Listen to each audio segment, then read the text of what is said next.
I've gone back and forth on whether I should share this, but I don't think I can keep it to myself anymore. This happened when I was a sophomore at a small college in the Northeast. I won't say which one. I'm an English major in a sorority, and I've always taken school seriously because I want to go to law school after I graduate. That context matters. Last fall, I enrolled in an upper-level seminar on English Romanticism. There were maybe 25 students, mostly juniors and seniors. The professor technically ran the course, but the discussions were led by our TA. His name was Roar. That was his real name. I still don't know if it was his first or last. He was late 20s, tall, awkward, with this weird, I play in a band you've never heard of energy. Participation in the class was painful. Long silences. People staring at their desks. Roar hated it. When no one spoke, he'd start cold calling students and snapping at them if they didn't have an answer. There was one guy who kept things alive, Luke. Tall, brown hair fraternity guy, but not the annoying kind. He cracked jokes at the right moments and actually did the reading. When he spoke, it felt earned. I remember thinking he was smart and kind of goofy. Because participation mattered for my GPA, I spoke up a lot too. Most days it was just me, Luke, and maybe two others carrying the entire discussion. Roar seemed to notice. He nodded when I spoke, built on my ideas, made me feel seen. My first paper was on ambiguity in Wordsworth's Tintern Abbey. Nothing revolutionary, but I was proud of it. When I got it back, Roar had filled the margins with long, thoughtful comments, not just corrections, but agreement. After that, things shifted. He started calling on me more, holding eye contact too long, asking follow-ups that felt personal instead of academic. I told myself I was imagining it. Around the same time, I started seeing Luke everywhere outside of class. Our sorority and his frat overlapped constantly: mixers, parties, date nights. Eventually, we started talking more. A few weeks later, he asked me out. We went on a few dates. It was easy, comfortable. We started sleeping together. Nothing dramatic, nothing intense. Then one afternoon after class, I saw Luke behind the lecture hall, smoking with Roar. They were talking like they knew each other. When I asked Luke about it, he laughed and said he was just trying to stay on Roar's good side for grading. I called it pathetic. He shrugged and said he preferred that over a bad grade.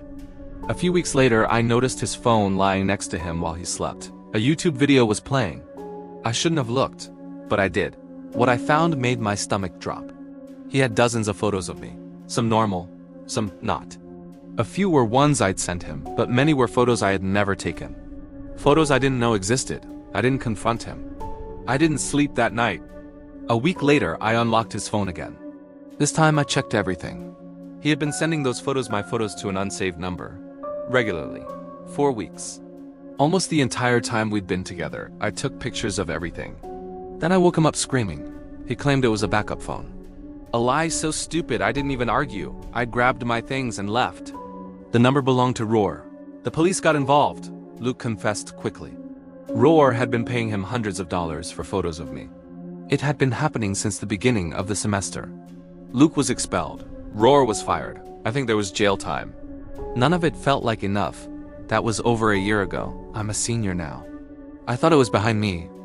Then a few weeks ago, I started noticing a silver sedan parked outside my sorority late at night. Not every night.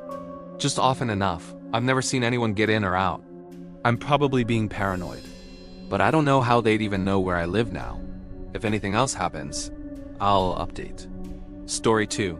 The Knife, rewritten. This happened 2 weeks ago, and I still haven't slept right since. My name's Mikey. I'm 22 and living with my parents in rural Northern California, the snowy part. Forests. No neighbors. Quiet.